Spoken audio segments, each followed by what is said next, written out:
Hello everyone, आज की इस वीडियो में क्वाड्रिलेटरल्स में हम लोग एक थ्योरम को देखने वाले हैं। तो देखते हैं हमारे थ्योरम का स्टेटमेंट क्या है। तो यहाँ हमसे बोला जा रहा है कि if the diagonals of a parallelogram are equal prove that the parallelogram is a rectangle. यानी कहने का मतलब है कि एक पैरेललोग्राम दिया हुआ, जिस पैरेललोग्राम में दोनों डायगोनल का लेंथ क्या है, इक्वल है, देन शो करना कि हमारा पैरेललोग्राम क्या होगा, रेक्टेंगल होगा। तो हम लोग जानते हैं कि कोई भी पैरेललोग्राम रेक्टेंगल कब होता है, जब उसके किसी एक एंगल का मेजर हम दिखा दें कितना डिग्री है, तो 90 डिग्री है।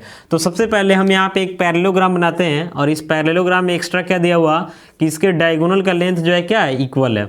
तो यहाँ से हमारा ए बी सी डी एक पैरेललोग्राम हो जाता है। तो इसमें दो डायगोनल बनेगा, एक डायगोनल हमारा बी डी बनेगा और दूसरा डायगोनल क्या बनेगा, ए सी बनेगा। क्वेश्चन दे रहा है कि दोनों का लेंथ इक्वल है।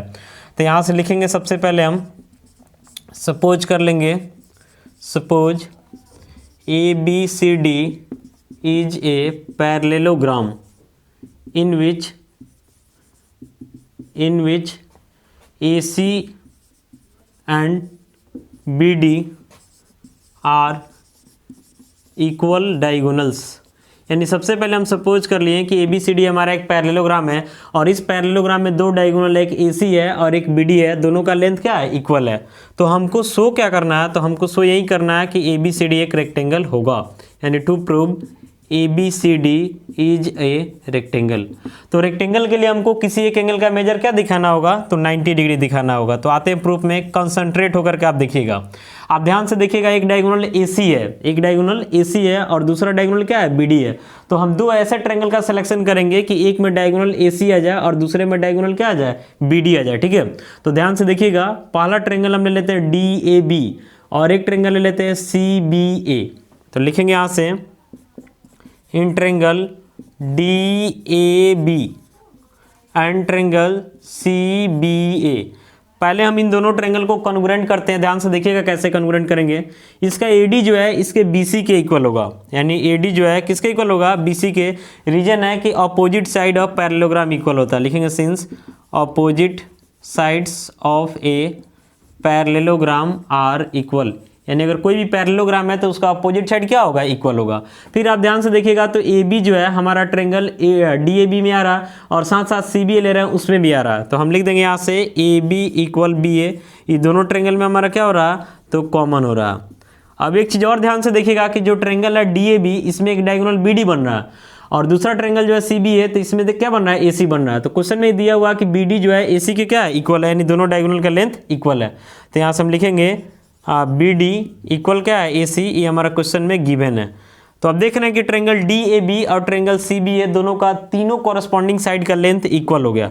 तो लिखेंगे therefore triangle DAB congruent to triangle CBA किस क्राइटेरिया से, तो बाई SSS क्राइटेरिया से, यानी साइड क्राइटेरिया के तहत दोनों ट्रायंगल क्या हो जाएगा, कॉन्ग्रुएंट होगा। जब दो ट्रायंगल कॉन्ग्रुएंट होगा तो CPCT से उसका कॉरस्पॉन्डिंग पार्ट भी इक्वल होगा। तो लिखेंगे यहाँ से बाई CPCT वी गेट।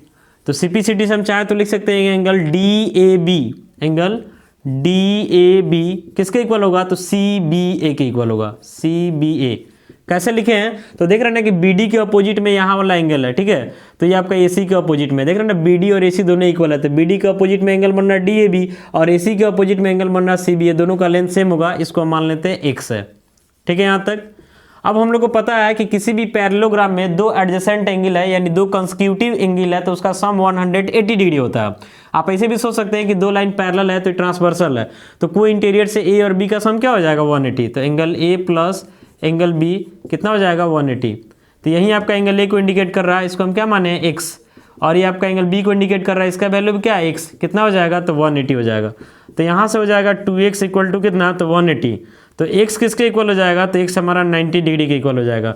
तो फाइनली यहाँ से हम लोग लिखेंगे हैंस, ये समझिए एंगल A को डिनोट कर रहा है, एंगल B को डिनोट कर रहा था। एंगल A को हम लोग क्या माने थे, x, और इसका मेजर कितना आ गया, 90 डिग्री आ गया। तो किसी भी रेक्टेंगल में, किसी भी पैरेललोग्राम में अगर किसी एक एंगल का मेजर हम दिखा देते हैं 90 है, तो उतना ही से रेक्टेंगल क्लियर हो जाएगा, बाकी आगे हमको कुछ करने का जरूरत नहीं है। तो लिखेंगे therefore ABCD is a rectangle. यानी इस वीडियो में हम लोगों ने क्या देखा कि अगर हमारे पास कोई पैरेललोग्राम है और उस पैरेललोग्राम के दोनों डायगोनल का लेंथ अगर इक्वल है तो वो पैरेललोग्राम क्या होगा, रेक्टेंगल होगा। डेरिवेशन के साथ इस कॉन्सेप्ट को हम लोग इस वीडियो में देख लिए। आशा करते हैं वीडियो आपके लिए यूजफुल होगा। मिलेंगे अगले वीडियो में। Thank you.